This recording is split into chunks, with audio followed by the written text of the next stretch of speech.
नमस्कार, स्वदेश न्यूज में आप सभी का स्वागत है। मैं हूं भागीरथ साहू। स्वदेश न्यूज की इस खास चर्चा में आज हम बातचीत करेंगे साक्षी लोकेश लेल्हारे जी से, जो कि एनजीओ है छू लो आसमान किसने रोका है की डायरेक्टर है। साक्षी जी, आपको बहुत बहुत स्वागत है स्वदेश न्यूज में। साक्षी जी, जो आपका एनजीओ है बड़ा ही इंटरेस्टिंग और खूबसूरत नाम है। इस नाम के पीछे इतना इसके पीछे एक जज्बा झलकता है कि छू लो आसमान किसने रोका है। आखिर कैसे शुरुआत हुई इस एनजीओ की, और आपको कैसे लगा कि आपको इस एनजीओ की शुरुआत करनी है और शिक्षा के क्षेत्र में आगे जाना है? किस तरह से एनजीओ काम करता है और क्या क्या काम करता है?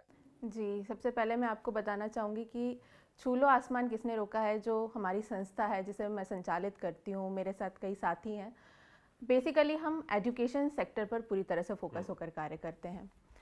प्राइम मोटिव हमारा ये है कि बच्चे जो विशेषकर ग्रामीण क्षेत्रों से आते हैं उनमें टैलेंट होता है, उनकी लगन होती है, मेहनत होती है, लेकिन सामाजिक और आर्थिक परिस्थितियों के कारण वो कहीं ना कहीं पिछड़ जाते हैं। तो हमारा ये संस्था है, ये जो एनजीओ है, ये एक छोटी सी कोशिश यही करता है कि उनके सपनों को हम किसी तरह से उड़ान दे सकें। तो उनको जिस प्रकार से भी कहीं दिक्कत आती है, अगर उन्हें मार्गदर्शन की कमी लगती है तो हम काउंसिल करते हैं, कैरियर काउंसलिंग का हमारा काम है। हमें लगता है कि बच्चे में टैलेंटेड है, इसे अपनी क्षेत्र से निकल के आगे आना चाहिए, तो हम उसके लिए free hostel facility, library facility, यहाँ तक कि हमारी कोचिंग क्लासेस भी हैं जो इस समय कोविड के समय ऑनलाइन प्लेटफॉर्म पे चल रही हैं। तो इस तरह के कई सारे प्रयास हम करने की कोशिश करते हैं। ये मैंने आपको एक ब्रीफ में बताया है, डिटेल हम चर्चा करें। इसमें किस तरह के सब्जेक्ट और किस तरह के जो कॉम्पिटिटिव एग्जाम रहते हैं? हमारा फोकस होता है यूपीएससी और पीएससी और अन्य जो गवर्नमेंट एग्जाम्स होती हैं उनके लिए, क्योंकि हमारा एक मानना है कि मिडिल क्लास परिवार जो आता है इस क्षेत्र से, वो बहुत महंगे कॉलेज, महंगे यूनिवर्सिटीज़ की फ़ीस अफोर्ड नहीं कर पाता। स्कॉलरशिप के लिए आप ट्राई करते हैं, कई बार नहीं हो पाता है। तो हम ऐसे बहुत बड़ी बड़ी चीज़ों को ना करते हुए वहाँ तक पहुँचे जहाँ पर हमारे सिर्फ लगन और मेहनत काम आएगी। तो एक गवर्नमेंट सेक्टर एक ऐसा क्षेत्र है जहाँ पर कि बच्चे सिर्फ कंपटीशन की तैयारी करनी है, अगर साल भर मेहनत करके उन्होंने तैयारी कर ली डेडिकेशन के साथ में, तो उनकी लाइफ बदल जाती है। तो हम यूपीएससी मेन फोकस होकर, इसके अलावा स्टेट पीएससीज और उसके अलावा अन्य सरकारी एग्जाम्स की तैयारियों पर। नहीं, बहुत अच्छी सोच है कि आपने जो गरीब बच्चे हैं जो उस तरह से एजुकेशन नहीं ले पाते, आप उनकी मदद कर रहे हैं। अच्छा, सिर्फ क्या मध्य प्रदेश से जो बच्चे रहते हैं वही शामिल हो सकते हैं एनजीओ में, या फिर पूरे देश से जो बच्चे हैं? ये ओवरऑल ये वर्ल्ड पूरे इंडिया के लिए है। हमारे पास बच्चे ना सिर्फ मध्य प्रदेश से आते हैं, क्योंकि हम भोपाल से संचालित कर रहे हैं इस समय में, तो बच्चे मध्य प्रदेश से ज़्यादा आते हैं, लेकिन इसके अलावा महाराष्ट्र का भी एक्सपोजर हमारे पास है, छत्तीसगढ़ है हमारे पास, रायपुर भिलाई के बच्चे भी आते हैं, वहाँ से फ़ोन आते हैं। आप यकीन नहीं करेंगे, मेरे पास एक समय मेरे पास पानीपत से भी कॉल आया। तो दिल्ली तक हमारी अप्रोच है, हमारे वॉलंटियर्स वहाँ पर हैं, दिल्ली में कई सारे संस्थान हैं जो हमें सपोर्ट करते हैं इस चीज़ के लिए।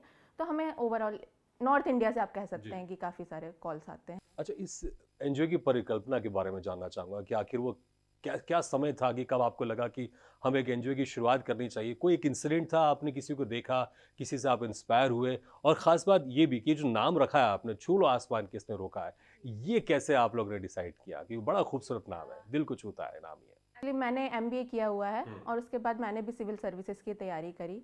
मैंने मेंस का एग्ज़ाम लिखा, लेकिन किन्हीं कारणों की वजह से मैं वहाँ पर रह गई। तो मुझे ये लगा कि मेरे पास ज्ञान है, और ये ज्ञान घर पे, या तो मैं as a civil servant housewife मैं घर पे बैठकर अपना सोशल वर्क कुछ करती रहूँ छोटा मोटा, लेकिन मुझे लगा कि बहुत सारे, जब हम जो मेरे हस्बैंड है श्री लोकेश कुमार लेल्हारे, वो बालाघाट क्षेत्र से हैं, और जब हम अक्सर वहाँ पर जाया करते थे तो बच्चों, क्योंकि बच्चे उनसे काफ़ी इंस्पायर्ड होते हैं, वो अपने ज़िले से पहले एक ऐसे सब सिविल सर्वेंट रहे हैं जो बहुत नीचे से उठकर आप कहना चाहिए कि उन्होंने इस मुकाम को अचीव किया है। तो बच्चे अक्सर उनसे मिलने के लिए आते थे। तो मैं उनकी कॉमन प्रॉब्लम देखती थी कि उन्हें मार्गदर्शन ही नहीं है, उन्हें पता ही नहीं है कि हमें एग्ज़ाम को अप्रोच कैसे करना है। सिर्फ सुन लिया है कि आईएएस की एक परीक्षा होती है। वहाँ से मैंने उनके साथ बात करना शुरू करी। इसके बाद हम दिल्ली में जब थे तो उस टाइम पे मेरा भांजा साथ में रहता था, भांजी रहती थी। वो लोग मुझसे अक्सर क्लास करने के बाद डिस्कस करते थे, तो मैं उनको बेहतर समझा पाती थी कोई भी टॉपिक या कुछ चीज़। तो धीरे धीरे जब उनके फ्रेंड्स को पता चलने लगा, वो भी डाउट क्लियर करने आने लगे। तो वहाँ से एक छोटी सी शुरुआत हुई। और मेन तो मैं कहूँगी कि मुझे मोटिवेट करने के पीछे मेरे हस्बैंड श्री लोकेश लेल्हारे जी का हाथ है, क्योंकि वो समाज को लेकर काफ़ी चिंतित रहते हैं, प्रयासरत रहते हैं। तो उनके ही मार्गदर्शन से इस चीज़ की शुरुआत हुई। और जैसा कि आपने पूछा, छू लो आसमान किसने रोका, नाम कहाँ से? बड़ा खूबसूरत नाम है, बहुत बहुत मोटिवेशनल नाम है। एक पत्रकार है, उन्होंने एक लेख लिखा था लोकेश जी के ऊपर। और उस लेख का शीर्षक था, जब वो छपा न्यूज़पेपर में, तो उसका शीर्षक था छू लो आसमान किसने रोका है। तो हमें वहाँ से लगा कि हाँ, ये एक नाम अपीलिंग भी है, मोटिवेट भी करता है, और हमारे जो कार्य है उन्हें कहीं ना कहीं सार्थक करेगा, तो हमने वहाँ से प्रेरणा ली। नहीं, बिल्कुल वाकई सार्थक करता है ये नाम, इसमें कोई शक नहीं। अच्छा, जब भी हम कोई एक बड़ा काम शुरुआत करते हो, खासकर शिक्षा के क्षेत्र में जाते हैं जहाँ पर एक ऐसे बच्चे जिनको ज़रूरत है वाकई, जब उनके पास हम गए शुरुआत में, जब हमने उनसे बातचीत शुरू की और जब वो जुड़ना शुरू किया आपकी संस्था में, कई चुनौतियाँ रहती है जब हम कोई नया काम शुरुआत करते हैं, तो शुरुआत में किस तरह की चुनौतियाँ रहीं? वेल, मैं तो अभी भी मानती हूँ कि मैं शुरुआत वाले फेज में ही जी। हूँ, क्योंकि लगभग हमारे एनजीओ को 3 से 4 साल कंप्लीट हुए हैं, और कोविड होने के कारण से हमारी गति काफ़ी रुक गई है। कई सारी चीज़ों में हमें एक हर्डल्स आप कह सकते हैं कि हमने मिला है। तो ऐसी स्थिति में शुरुआत में तो ये था कि कैसे शुरू करें, काम तो करना चाहते हैं, काम बहुत सारे लोग समाज में करना चाहते हैं, लेकिन बस उन्हें प्रयास करने की, तो जैसे मैंने कहा कि हस्बैंड मेरे काफ़ी सपोर्टिव हैं, तो उन्होंने एक छोटा सा कि हम पायलट प्रोजेक्ट के रूप में भोपाल से स्टार्ट करते हैं, और फिर धीरे से हम बालाघाट, क्योंकि वो हमारी जन्मभूमि कर्मभूमि रही है, तो हम वहाँ पर भी एक इसको शुरुआत करेंगे। तो भोपाल से एक छोटी सी शुरुआत इस तरीके से हुई, फिर दिल्ली में हमने किया, और क्योंकि जैसे मैंने बताया कि लोग लोग करना तो चाहते हैं, लेकिन कोई उनको डायरेक्शन नहीं मिलता है। तो जब हमने प्रयास शुरू किया तो हमें बहुत सपोर्ट करने के लिए काफ़ी सारी संस्थाएं आ गई, तो चीज़ें इजी होती गई। तो भोपाल से शुरुआत करके आज हम दिल्ली में एक प्रॉपर है, इंदौर और कोटा में हमारे हॉस्टल्स खुलने की शुरुआत हम बहुत रिसेंटली खोलेंगे। कोचिंग, फ्री कोचिंग क्लासेस जो हम देते हैं, हम उसकी शुरुआत करेंगे। बालाघाट में ऑलरेडी चल रही हैं, और ऑनलाइन के माध्यम से चल रही हैं। कितने विद्यार्थी, कितने स्टूडेंट्स अभी तक आपके इस एनजीओ के माध्यम से जो उनको कमी थी शिक्षा को लेकर, जो वो चाहते थे गाइडेंस, वो उनको मिला है? देखिए, अलग अलग एग्जाम्स में तो बहुत सारे स्टूडेंट्स हैं। सिर्फ यूपीएससी और पीएससी की बात करूं तो पहले साल जो मॉक इंटरव्यूज़ हुए थे, हमने कंडक्ट किए थे, उसमें करीबन 27 बच्चे सेलेक्ट हुए थे, सिर्फ अकेले पीएससी में। यूपीएससी में इसी तरह से सिलेक्शन हुए हैं, और इसी प्रकार से अब सेकेंड इंटरव्यू के बाद में भी लगभग 25 प्लस स्टूडेंट्स हुए थे, और इस बार अभी थर्ड हमारा मॉक इंटरव्यू का सेशन इस समय चल ही रहा है।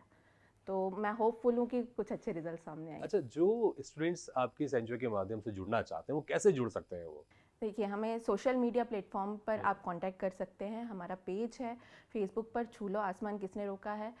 इसके अलावा हमारा एक सोशल मीडिया, एक नहीं बल्कि 3 नंबर हैं, तो आप वहाँ पर कांटेक्ट करिए। वो मुझसे बात कराते हैं, क्योंकि सभी के फ़ोन उठाना मेरे संभव नहीं है मेरे लिए, तो वो मुझसे बात करवा देते हैं एक सही समय लेकर। बाकी मेरा एक व्हाट्सएप नंबर भी है, जिस पर डायरेक्ट मुझे, मैं अभी आप कहेंगे तो मैं बता दूँगी। बिल्कुल बिल्कुल, हम चाहेंगे कि आप हमारे 83050513, ये मेरा व्हाट्सएप नंबर है। इस पर आप मुझे अपने डिटेल्स भेजिए, मैं आपको कांटेक्ट करूंगी, कॉल बैक करूंगी, आपकी समस्याएं सुनूंगी। आपको मार्गदर्शन चाहिए, आपको कहीं स्टडी मटेरियल या रहने की अगर कोई व्यवस्था आपको चाहिए, तो जो हम बन पड़ता है हम वो करने की कोशिश करते हैं। तो ज़्यादातर मेरे पास मार्गदर्शन कि हम पहले घर बैठे शुरुआत कैसे करें परीक्षा की, क्या पढ़ें, कहाँ से पढ़ना शुरू करें, तो इस तरह के फ़ोन्स मेरे पास अक्सर आते हैं। अच्छा, कोई क्राइटेरिया है जो स्टूडेंट्स आपके इस एनजीओ के माध्यम से जुड़ना चाहता है? कुछ क्राइटेरिया है कि उसको कुछ बेसिक क्राइटेरिया? हम प्रेफर करते हैं कि ग्रामीण क्षेत्र के परिवेश के बच्चों को, क्योंकि जो बच्चे ऑलरेडी शहर में रह रहे हैं, उनके माता पिता भी अवेयर होते हैं और वो भी अपने करियर को लेकर सजग होते हैं। हालांकि वो स्टूडेंट्स भी आते हैं हमारे पास में। बिल्कुल, मैं यही पूछना चाह रहा था कि शहर में भी ऐसे बहुत सारे गरीब बच्चे हैं कि जो, हाँ, तो उनको भी मदद मिलती है? जी, उनको भी मदद मिलती है, और कोई क्राइटेरिया नहीं है, बस जो हमारे पास उम्मीद लेकर आता है हम उसकी उम्मीदों पे खरा उतरने की पूरी कोशिश करते हैं। नहीं, बहुत बढ़िया और बहुत बेहतर काम कर रहे हैं आप। कि क्या किसी तरह से बच्चों के बीच में जाकर भी उनको कोई वर्कशॉप ऑर्गेनाइज करते हैं, जाके उनको आप गाइड करते हैं, या फिर ऑनलाइन चलता है फ़ोन के माध्यम से, या उनके पास भी जाते हैं? इसलिए हमारी एक मुहिम है, चलो गांव की ओर, तो उसमें हम प्रयास करते हैं कि हम रूरल एरियाज़ में जाएं। मेनली हम फोकस करते हैं कि गवर्नमेंट कॉलेज या गवर्नमेंट स्कूल्स को अप्रोच करते हैं कि आप हमें बुलाइए, हमें आकर बच्चों से मिलने का मौका दीजिए फेस टू फेस। वो एक इम्प्रेशन अलग पड़ता है। फ़ोन पे तो आप, बच्चा अगर ग्रेजुएट हो चुका है या 10-12 क्लास में, तो वो समझदार होता है। छोटे बच्चे कैसे मोटिवेट होंगे आपसे, वो कैसे समझेंगे पढ़ाई का, शिक्षा का महत्व। तो हम ये कोशिश करते हैं, हम गांव-गांव जाते हैं, वहाँ पर कई बार स्कूल्स कॉलेज में जाते हैं, वहाँ नहीं जाते हैं तो हम एक और हमारा कार्यक्रम होता है प्रतिभा सम्मान समारोह, जो हम साल में एक बार करते हैं। ये जिला स्तर पर भी होता है और प्रादेशिक स्तर पर भी होता है, भोपाल में होता है। तो जब जिले में ये इस तरह के कार्यक्रम होते हैं तो वहाँ पर 10th और 12th के बच्चों को हम सम्मानित करते हैं और उस माध्यम से हम वहीं पर एक मोटिवेशन क्रिएट करते हैं कि जिस तरीके से आज इन्होंने कुछ अचीव किया अच्छा और ये आप यहाँ पर खड़े हैं तो कल आप भी हो सकते हैं। तो बाकी जो छोटी क्लासेस के बच्चे होते हैं वो बड़े इन्फ्लुएंस होते हैं इस चीज़ से, बड़े मोटिवेट होते हैं। तो इस तरह की कोशिशें भी हमारी चलती रहती है क्योंकि लोगों के बीच में जाना बिल्कुल बहुत जरूरी। लेकिन अभी कोरोना की बात करें, पिछले 2 सालों से आपने कहा 3 साढ़े 3 साल से आपके एनजीओ काम कर रहा है, लेकिन 2 साल से कोरोना चल रहा है। तो इस 2 सालों के बीच में किस तरह से विद्यार्थियों के साथ, स्टूडेंट्स के साथ आप लोगों का संपर्क रहा है? जैसे स्कूल कॉलेज में ऑनलाइन क्लासेस होती थी, क्या वैसे ही ऑनलाइन भी लोगों से जुड़े रहे? क्योंकि मुझे लगता है कि इस बीच में ज़्यादा संभव हो पाया होगा कि आप उनके बीच में जा पाए होंगे, कोई वर्कशॉप ऑर्गेनाइज कर पाए होंगे आप। इस समय हमने अपनी थोड़ी स्ट्रैटेजी चेंज की हुई है कोविड के समय में। बीच में जब थोड़ी रफ्तार धीमी थी तब हमने वापस से बच्चों के पास फिजिकली जाना शुरू किया, लेकिन उसके बीच में ड्यूरिंग कोविड हमारी 3 तरह के कार्यक्रम चल रहे थे, सहयोग, दिशा और गूंज। तो सहयोग तो मेन फोकस था कि जो पेशेंट्स या जो परिवार कोविड से ग्रसित हैं पहली लहर में और दूसरी लहर में, उनकी हम यथासंभव क्या मदद कर सकते हैं। तब तो कोई पढ़ाई की चर्चा नहीं चल रही है, तो हमारे वॉलंटियर्स पहली जब फर्स्ट वेव थी तो उस टाइम पर अगर वो किसी जगह फंसे हुए हैं तो वहाँ से उन्हें अपने होम टाउन वापस लेकर आना या उन तक दूध, फल, सब्जियां, अनाज, ये सारी चीज़ें पहुँचाना, दवाइयाँ पहुँचाना बच्चों के लिए, ये सारे काम किए हुए थे। सेकेंड वेव में हम लोगों ने उसी सहयोग के अंतर्गत बच्चों को जो लोगों को रेमडेसिविर इंजेक्शंस वगैरह या दवाइयों की या जो बहुत क्रिटिकल दवाइयाँ थे, फेविफ्लू वगैरह मार्केट में नहीं मिल रही थी, उस तरह की हमने सहयोग। और इसके अलावा जो वृद्ध जन घर में बंद हो गए थे सेकेंड वेव में, उन लोगों को टिफिन पहुंचाना, राशन पहुंचाना लोगों तक, गरीब लोगों तक, ये सारे काम भी हमारे हुए। तो ये सहयोग के अंतर्गत हुए। इसके अलावा गूंज और दिशा, ये हमारे 2 कार्यक्रम हैं। गूंज एक कार्यक्रम है जिसमें हम तुरंत सेलेक्टेड हुए बच्चों को बुलाते हैं। जिससे किसी ने अगर 2019 का पीएससी अगर निकाला है तो हम उस सेलेक्टेड बच्चों को बुलाते हैं क्योंकि उन्होंने रिसेंट में वो एग्ज़ाम निकाला हुआ है। तो उनके अपने अनुभव हैं, उनकी अपनी सोच है कि किस प्रकार से उन्होंने एग्ज़ाम को अप्रोच किया, क्या क्या समस्याएं आई, उन्होंने कैसे फेस किया ऑनलाइन, मतलब जब पढ़ाई इस समय करनी है इस प्लेटफॉर्म पर तो तब कैसे तैयारी करी, घर रह के लॉकडाउन में कैसे तैयारी करी, ये सारी बातें, ये सारी चर्चाएं वो करते हैं।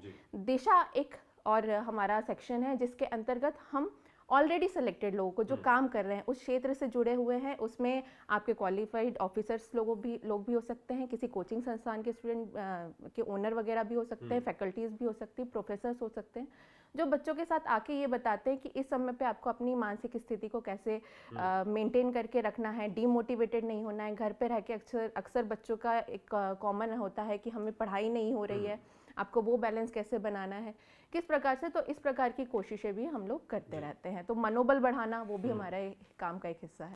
बिल्कुल। अच्छा, जब आपने शुरुआत की इस एनजीओ की, जो बच्चों से आप मिले, आपने कहा कि चुनौतियां तो चलती रहेंगी कंटिन्यू, लेकिन उस समय से लेके अभी तक है, क्या कुछ आपने डिफरेंस देखा और क्या कुछ जो परेशानियां थी, चुनौतियां थी शुरुआत में, क्या अभी भी वैसी चुनौतियां सामने आती हैं या फिर कुछ थोड़ी सी बदल गई हैं या कोरोना के कारण बदल गई हैं? और जो स्टूडेंट्स हैं उस वक्त क्या उनका रिएक्शन रहता है जब आपसे मिलते हैं और किस तरह की उनको परेशानियां फेस करने को मिलती थी, और फिर बाद में जब वो आपके एनजीओ से जुड़ते हैं तो क्या कुछ उनका रिएक्शन रहता है? कोई ऐसी यादगार पल किसी स्टूडेंट्स ने कहे हो आपको लेकर, तो हम जरूर चाहेंगे कि आप शेयर कीजिए। मैं आपको बताना चाहूँगी कि सबसे बड़ा बदलाव तो मैं अपने अंदर पाती हूँ। मैं कभी भी सोशल नहीं रही हूँ टिल कॉलेज, या कहना चाहिए काफ़ी लंबे समय तक। लेकिन एक ऐसे पर्सन से शादी हुई जो समाज के लिए पूरी तरह से डेडिकेटेड थे। तो शुरुआत में मैं नहीं समझ पाती थी, लेकिन जब धीरे धीरे लोगों से जुड़ना शुरू किया, बच्चों की समस्याएं सामने आई, तो लगा कि हम लोग कितने प्रिविलेज्ड हैं कि हमें इतना सब कुछ मिला हुआ है, और बहुत इजीली मिला हुआ था क्योंकि माता पिता अच्छे बैकग्राउंड से थे, सारी चीज़ें थी, हम पहले से अवेयर थे कि क्या करना है लाइफ में। तो इस तरह की चीज़ें जब देखती हूँ तो अपने आप अंदर सबसे ज़्यादा बदलाव पाती हूँ और सबसे ज़्यादा खुशी मिलती है कि हाँ, मेरा ये जीवन छोटा सा ही सही प्रयास है, किसी के काम आ पा रहा है। इसके अलावा जब स्टूडेंट्स की आप बात करते हैं तो बहुत अच्छा लगता है जब स्टूडेंट सेलेक्ट हो जाते हैं, क्योंकि उनका परिवेश हमने देखा हुआ होता है। किसी किसी के पास मतलब हम सारी ही फैसिलिटीज़ देने की कोशिश करते हैं, जैसे मैंने आपको बताया लाइब्रेरी हो गई, इसके अलावा स्टेशनरी, स्टडी मटेरियल, ये सारी चीज़ें भी हम पूरी तरह से कोशिश करते हैं कि ये किसी ना किसी तरह उन तक पहुंच जाए। तो जब उस बैकग्राउंड से आकर और वो सेलेक्ट होते हैं, जब उनके माता पिता के फ़ोन आते हैं और कई तो कहीं जाओ और कोई गले मिलके रोने लगता है या कुछ ऐसा कहता है कि आपके कारण हमारे बच्चे ने आज ये किया, क्योंकि कोविड के कारण ज़्यादातर लोगों से अब मिल नहीं पाते हैं फिजिकली, लेकिन कहीं जाओ तो वो एक रहता है। तो जब वो अनुभूति होती है तो वो मैं आपको शब्दों में नहीं बता सकती। बिल्कुल वो शब्दों में बयान हो ही नहीं सकता, क्योंकि उसको जस्ट फील कर सकते हैं। अच्छा, जैसे कि आपके हस्बैंड है, जीएसटी कमिश्नर है, लोकेश कुमार लिल्हारे जी, तो वो हालांकि अपने उनका दायित्व है बहुत सारा, वो अपने कामों में लगे रहते हैं, लेकिन फिर भी जब उनको समय मिलता है तो किस तरह से वो आपकी मदद करते हैं, और जो अपेक्षाएं रहती हैं आपकी उनसे कि आप इतना समय दीजिए, क्या वो इतना समय दे पाते हैं? समय देने का वो भरपूर कोशिश करते हैं, पूरी तरह से जस्टिफाई करने की। और सपोर्ट मैं कहूँ तो उनके बिना शायद मैं ये काम नहीं कर पाती, मैं इसकी कल्पना भी नहीं कर पाती, जैसे मैं आपको बता रही हूँ, क्योंकि मैं नहीं थी इतनी जुड़ी हुई समाज से या लोगों से, चीज़ों से। तो सपोर्ट उनका ही हमेशा रहा है, एक बैक हैंड रहा है। और कोई आपको सपोर्ट करता है तो हमेशा ये रहता है कि सामने कोई भी चुनौती आई हम पार कर लेंगे। तो उन्होंने हमेशा ऐसा किया है। इसके अलावा वो मेरा बहुत ज़्यादा साथ देते हैं बच्चों को मोटिवेट करने में, क्योंकि उनकी खुद की संघर्ष की कहानी रही है। वहाँ पर उन्होंने हर तरह की आर्थिक सामाजिक परिस्थिति कठिनाइयाँ जो मैं बोल रही हूँ वो उन्होंने देखी है, उसने आत्मसात किया है, फेस किया है। तो वो ज़्यादा अच्छे से उनकी खुद की सफलता की कहानी होती है। वो बहुत अच्छे स्पीकर हैं, अगर आप कभी उन्हें सुने तो जब वो बच्चों को मोटिवेट करते हैं, उनके छोटे छोटे वीडियोज़ आते हैं, उनके माध्यम से जब बच्चों तक पहुँचती हैं बातें, तो वो एक अलग इम्पैक्ट डालती हैं। और मुझे जब बहुत सारी समस्याएं आती हैं, मैं कई बार कंफ्यूज हो जाती हूँ, कुछ समझ में नहीं आता। जैसे कोविड के समय में आपने कहा कि उस टाइम पे लगा कि यार अब तो एकदम चीज़ें बंद हो जाएंगी, अब कैसे। तो उनके आइडियाज़ थे कि ऐसा करके देखते हैं, वैसा करके देखते हैं, हम डिजिटल बोर्ड घर में ही सेटअप करते हैं, यहाँ से हम ऑनलाइन क्लासेस संचालित करते हैं। तो इस तरीके से कई तरीके से वो मुझे सपोर्ट करते हैं। बिल्कुल। अच्छा, भविष्य को लेकर क्या प्लान है इस एनजीओ को लेकर की, और क्या क्या सपने हैं कि इस एनजीओ के माध्यम से, क्योंकि कभी कोरोना काल के समय आप लोग ने जो आपका शिक्षा का क्षेत्र था उसके अलग हटके भी आपने काम किया, लोगों की मदद की है, तो भविष्य को लेकर क्या प्लानिंग है इस एनजीओ के माध्यम से? फोकस तो हमारा हमेशा शिक्षा रहेगा, इस क्षेत्र से ही जुड़ा हुआ रहेगा। क्योंकि अभी जो छोटे बच्चे जो हैं जिनको अभी क्लासेस फिजिकली नहीं पता, उनका एक एक्सपीरियंस अलग होता है, क्लास जाने का, स्कूल जाने का एक अलग एक्सपीरियंस होता है, वहाँ पर बच्चा अलग तरीके से सीखता है। तो ये जो नई जनरेशन आ रही है जिसको अभी एक्सपोजर नहीं, ये और मुझे लगता है कि थोड़ा सा समय माना है कि थोड़ी सी कमज़ोर ये साबित होने वाली है। तो काम तो बहुत ज़्यादा करना है, शिक्षा का ये क्षेत्र तो हमेशा ही मतलब हमें बुलाता रहेगा। इसके अलावा हमारे पास है कि अगर हम कर सके तो चिकित्सा के क्षेत्र में हम बहुत सारे गरीब लोग ऐसे होते हैं जो अच्छी चिकित्सा को अफोर्ड नहीं कर पाते हैं, तो हम उनके लिए करें कुछ। धीरे से हम, अगर भगवान ने चाहा और हम इतना ग्रो कर पाए, तो हम विमेन एम्पावरमेंट के लिए हमारी पूरी कोशिशें चलती रहेंगी।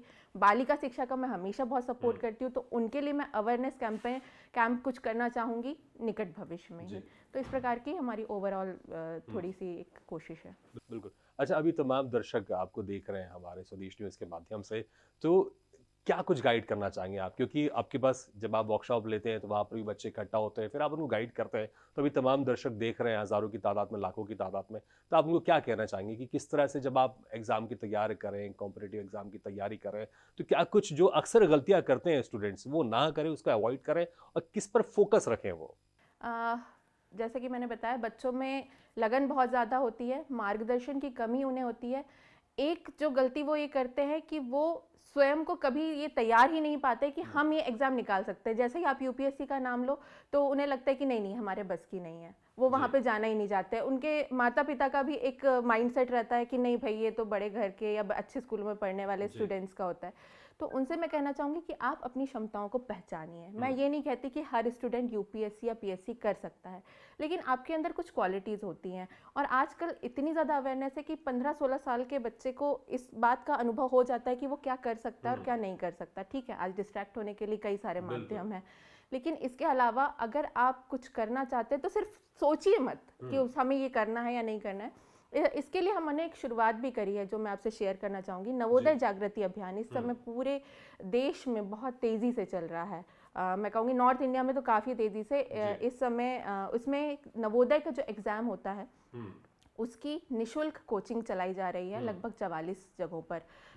हमारे वॉलंटियर्स हैं वहाँ पर, तो एक क्लासरूम ओन करते हैं, गांव के बच्चों को वहाँ पर 2-3 घंटे की उनकी कोचिंग क्लासेस होती है, जिसमें उनकी जो अलग अलग 3 तरह के क्षेत्र हैं, एक आकृति वाला है, एक गणित का है और एक भाषा का उनका क्षेत्र है। तो इनकी तैयारी उन्हें कराई जा रही है और ये अभियान बहुत तेज़ी से चल रहा है। मतलब आप समझ सकते हैं कि 44 सेंटर हैं और एक कल ओपन होने वाला है विदिशा जिले में।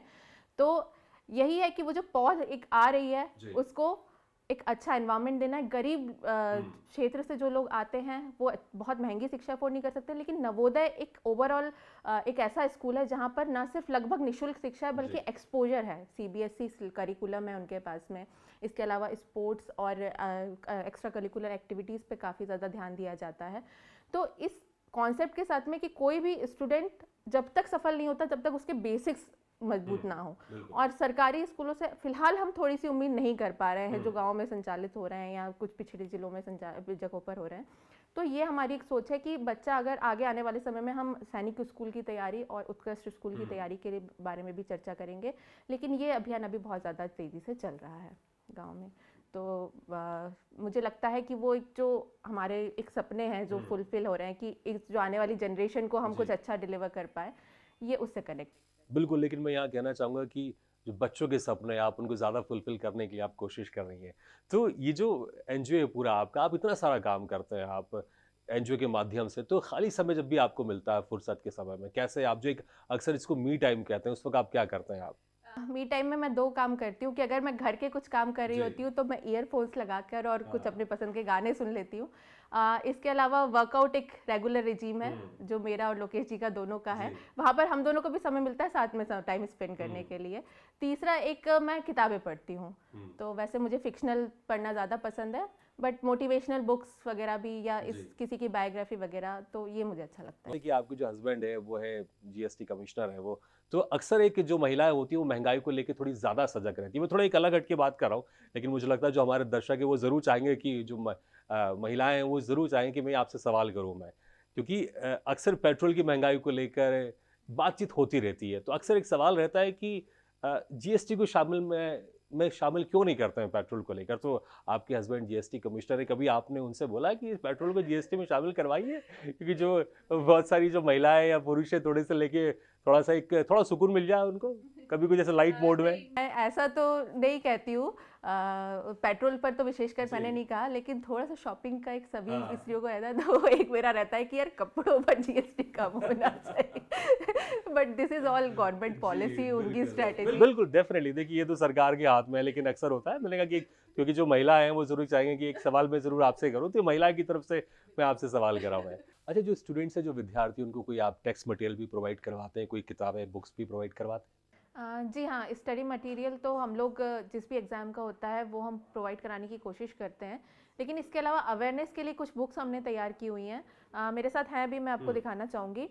ये बुक जो हमने तैयार करी है ये आपके कैरियर से संबंधित जितने भी डाउट्स हैं, मतलब जितने भी क्षेत्र आप कह लें, चाहे आपको डॉक्टर बनना हो, इंजीनियर बनना हो, नर्सिंग में जाना हो, जर्नलिज्म करना हो, सीए करना हो, लॉ करना हो, जिस भी क्षेत्र की बात करें अपार्ट फ्रॉम सरकारी नौकरी, तो इन सभी के बारे में हमने एक जानकारी इकट्ठी करी है एक किताब में, जहाँ पर ना सिर्फ कि आप उन सब्जेक्ट्स की तैयारी कैसे करें, अगर आर्ट के स्टूडेंट्स हैं तो वो इंग्लिश की या मैथ्स की तैयारी कैसे करें, या फिर अगर आप हिंदी मीडियम से पढ़े हैं तो आपको इंग्लिश लैंग्वेज जो कई सारे बैंकिंग एग्जाम्स वगैरह में सभी में कंपलसरी है इस समय में, उसकी तैयारी कैसे करें, ये जानकारी है। साथ ही सफल लोगों के लेख हैं इसमें और डायरेक्ट उनके नंबर हैं, तो इससे आपको एक मदद मिलेगी कि अगर आप हम तक नहीं पहुंच पा रहे तो इस बुक के माध्यम से लगभग 1 लाख प्रतियां इसकी अभी तक डिस्ट्रीब्यूट हो चुकी हैं निःशुल्क। तो आप इन नंबर्स पे कांटेक्ट करिए, डेफिनेटली आपको रिस्पांस मिलेगा। ये कोशिश करिए। और जैसे मैंने बताया कि नवोदय जागृति अभियान जो हमारा चल रहा है, उसके लिए मार्केट में जो कॉम्पिटिटिव बुक अलग अलग पब्लिशर्स की जो अवेलेबल है वो कम से कम 400 450 उसका प्राइस है। हमने एक बुक बनाने की कोशिश की है, जो इसकी तो एक ये रफ कॉपी मेरे पास इस समय में है, ये अभी प्रिंटिंग में है ये किताब, और ये बहुत जल्दी 4-5 दिन में ये हमारे पास अवेलेबल हो जाएगी। इसमें सारा आपके बारे में, नवोदय के बारे में सारी जानकारी इकट्ठी है, जिसमें आपको ना सिर्फ एग्ज़ाम फॉर्म कैसे भरना है, बल्कि जो लोग सफल हुए हैं उनके अनुभव कैसे हैं, किस प्रकार से आपको एग्ज़ाम को अप्रोच करना है, इसके अलावा सारा स्टडी मटेरियल इसमें है, अलग अलग सेक्शन वाइज है। लास्ट में एक OMR शीट भी हमने दी हुई है कि अगर आप का बच्चा अगर किसी वजह से कोचिंग नहीं कर पा रहा है तो एटलीस्ट वो घर में एक प्रैक्टिस सेशन ले ले कि हमें OMR शीट को भरना कैसे, क्योंकि वो अल्टीमेटली आपका वही स्टूडेंट का रिजल्ट जाएगा। तो ये हम निःशुल्क रूप से डिस्ट्रीब्यूट कराने वाले स्टूडेंट्स को, ये हमारी नेक्स्ट कोशिश है। ये बहुत अच्छी किताबें हैं, ज़रूर इससे जो स्टूडेंट्स हैं, विद्यार्थी हैं, उनके इससे फ़ायदा होगा। साक्षी जी, लेकिन बहुत अच्छा लगा आपसे बातचीत करके, और आप बहुत बेहतर और बहुत आप अच्छा काम कर रही हैं। हमारी शुभकामनाएं आपसे कि आप ऐसे ही बेहतर काम करते रहें, शिक्षा के क्षेत्र में आप काम करते रहें, और समय निकाल कर आपने हमारे इस कार्यक्रम में चर्चा की, बहुत बहुत शुक्रिया। लास्ट जो मैसेज मैं देना चाहूँगी, क्योंकि नवोदय जागृति अभियान अभी इस समय हमारा चल ही रहा है, हम एक ऐप है आलोक, जो एंड्रॉयड यूज़र्स हैं उनको बहुत इजीली आलोक सर्च करने पे मिल जाएगा। वहाँ उस पर सारा कुछ स्टडी मटेरियल मौजूद है।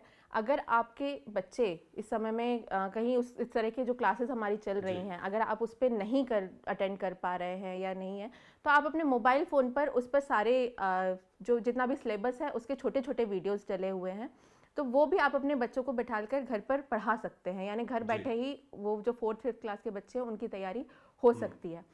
इसके अलावा वहाँ पर टेस्ट सीरीज़ भी हैं, तो ऑनलाइन टेस्ट सीरीज़ भी हैं, फिजिकल भी हैं। अगर आप हमसे कांटेक्ट करेंगे तो हम पूरी कोशिश करेंगे कि हम पेपर्स आपको पहुँचा दें, तो आप घर बैठे अपने बच्चे का एग्ज़ाम ले लीजिए। और ये पेपर का पैटर्न जो है ये पूरा एक्चुअल पेपर पर बेस्ड है। कारण ये कि छोटे बच्चे होते हैं, उन्हें ये जानकारी नहीं होती गोले कैसे भरने, नाम कैसे लिखना है, क्या क्या गलतियाँ नहीं करनी। हम एक्चुअल उसी पैटर्न पर एग्ज़ाम ले रहे हैं। ऑलरेडी हमारे 2 टेस्ट हो चुके हैं। पहले टेस्ट में लगभग 175 सेंटर्स थे। इस समय सेकेंड टेस्ट जब हुआ तब 500 से ज़्यादा सेंटर्स थे।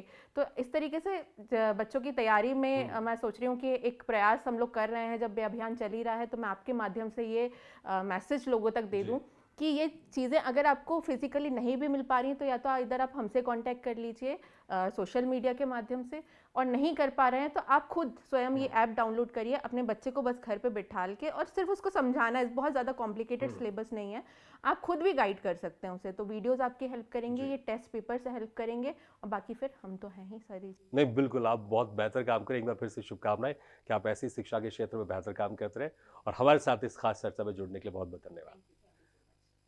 तो इस खास चर्चा में आज हमने बातचीत की साक्षी लोकेश लिल्हारे जी से, जो कि NGO छूलो आसमान किसने रोका की डायरेक्टर है। इसी के साथ खास चर्चा में फिलहाल इतना है, लेकिन खबरों का सिलसिला लगातार जारी। आप देखते रहिए स्वदेश न्यूज़, सबसे पहले देश।